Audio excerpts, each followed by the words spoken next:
శ్రీరామదూత హనుమాన్, శ్రీరామదూత హనుమాన్, శ్రీరామదూత హనుమాన్, శ్రీరామదూత హనుమాన్. పెద్దల దగ్గర నుంచి వెళ్ళేటప్పుడు పృష్ఠభాగం చూపించకుండా జాగ్రత్త పడతారు వెనక్కి నడుస్తూ. అది మర్యాద అలా ఉంటుంది. మహాభారతం విరాట పర్వంలో ఉత్తర కుమారుడు సారథ్యం చేస్తుంటే అర్జునుడు అంటాడు, నువ్వు యుద్ధరంగంలో రథం నడిపేటప్పుడు ఎవరి దగ్గరికి వెళ్ళినప్పుడు ఎలా నడిపినా పర్వాలేదు, ద్రోణాచార్యుల వారి దగ్గరికి రథం ఎప్పుడు వెళ్ళినా ఆయన నా కుడివైపు ఉండాలి కానీ ఎడం వైపు ఆయన ఉండేటట్టుగా రథం నడపవద్దు. ఎందుకో తెలుసా? ఆయన నా గురువు, వారు నా కుడి పక్కన ఉండాలి, పూజనీయులు. ఎట్టి పరిస్థితుల్లో వారు ఎడం పక్కకి రాకూడదు. ఇదొక్కటి జ్ఞాపకం పెట్టుకో. ఎట్టి పరిస్థితుల్లో ద్రోణాచార్యుల వారి ముందు నా రథం ఉంచకు. వారు బాణం వేస్తే వేస్తా, నా అంత నేను వారి మీద బాణం వెయ్యను.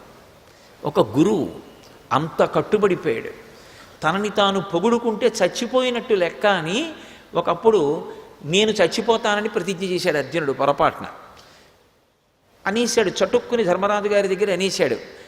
అలా అనేశాడు కాబట్టి ఇప్పుడు చనిపోయి తీరాలి. శ్రీకృష్ణ పరమాత్మ ఆపదకి అడ్డొచ్చి ఒక మాట అన్నారు, నువ్వు చచ్చిపోయినట్టుగా ఎప్పుడవుతుంది అంటే నిన్ను నువ్వు ఒక్కసారి పొగిడేసుకో సభలో సరిపోతుందన్నారు. ఒకసారి పొగిడేసుకున్నాడు. రామాయణ భారత భాగవతాలు ఎందుకు వచ్చాయంటే మనిషిగా బ్రతకడం నేర్పడం కోసం వచ్చాయి. ఎంత ఎదిగినా నేనెంతటి వాడినండి అనడానికి ఎంతో సంస్కారం ఉండాలి. నేనెంతటి వాడినో తెలుసా అనడానికి అహంకారం ఒక్కటి ఉంటే చాలు. నిజంగా ఏవి రామాయణం, అదో అమృత ధార, ఆదికావ్యం. మహర్షి అంత అద్భుతంగా అందించారు. ఆయన అంటారు, అల్పశేషమిదం కార్యం దృష్టేయమసి తేక్షణ త్రీనుపాయానతిక్రమ్య చతుర్థమిహ విద్యతే అంటారు. అల్పశేషమిదం కార్యం. అమ్మవారి ఆభరణం చేతిలోకి వచ్చింది కదూ, ఆయన స్థితి మారిపోయింది. ఇప్పుడు ఎక్కడ భయం లేదు. ఇప్పటి వరకు రామదాసుడిగా వచ్చి సీతాన్వేషణం చేస్తే సూర్యే చాస్తం గతేరాత్రౌ దేహం సంక్షిప్య మారుతి వృషదంశకమాత్ర సన్ బభూవాద్భుత దర్శన. పిల్లంత వారై అన్వేషణ చేశారు. అమ్మవారి ఆభరణం చేత్తో పట్టుకుంటే చూడామణి ఎక్కడ లేని ధైర్యం వచ్చేసింది. అది శాక్తేయమైన ఆభరణం. వెంటనే ఆయన ఒక మాట అనుకున్నారు మనసులో, అల్పశేషమిదం కార్యం. పెద్ద పని అయిపోయింది. అసలు సీతమ్మ దర్శనం చేయడం చాలా పెద్ద పని. ఎందుకని అంటే సీతమ్మ దర్శనం నా ప్రయత్నం వల్ల ఉండదు. సీతమ్మ దర్శనం సీతమ్మ అనుగ్రహం మీద ఆధారపడింది. తల్లి అనుగ్రహం ఇచ్చింది, నాకు దర్శనం ఇచ్చింది, కాబట్టి అది పెద్ద పని. ఇక రెండవ పని, అల్పశేషమిదం కార్యం దృష్టేయమసితేక్షణ త్రీనుపాయానతిక్రమ్య చతుర్థమిహ విద్యతే. 3 ఉపాయములను దాటి 4వ ఉపాయము ద్వారా ఒక్కసారి రావణాసురుణ్ణి చూడాలి. ఒక్కసారి రావణాసురుణ్ణి చూసి అతనితో మాట్లాడాలి. దానికి 3టిని దాటాలి. ఏ 3 దాటాలి? సామము పనికిరాదు. ఎందుకంటే మంచి మాట వినేటటువంటి లక్షణం ఆయన యందు లేదు. ఒక వ్యక్తి గురించి అంచనా వేసేటప్పుడు ఏ పక్షపాతంతో సంబంధం లేకుండా వ్యక్తిని వ్యక్తిగా ప్రేమించు. సంఘటనని బట్టి ఒక వ్యక్తి యొక్క శీలాన్నంతటినీ తప్పు చేసి మాట్లాడకూడదు.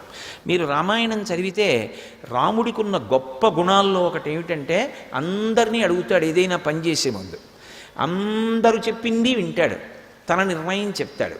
చెప్పి ఇది నా బుద్ధికి తోచింది అనడు. శాస్త్రం ఇలా చెప్పింది, పెద్దలు ఇలా చెప్పారు కాబట్టి ఇలా చేస్తానంటాడు. ఒకడు తప్పు చేశాడు అనుకోండి, దిద్దుకునే అవకాశం ఇస్తాడు. మనిషి మంచిని ప్రేమిస్తాడు. ఏది బలహీనతగా తనకి అర్థమైందో ఆ బలహీనత వలన ఇక కార్యం చెడుతుందనుకున్న కార్యాన్ని ఆ బలహీనత ఉన్నవాడికి అప్పగించడు దిద్దుకునే వరకు.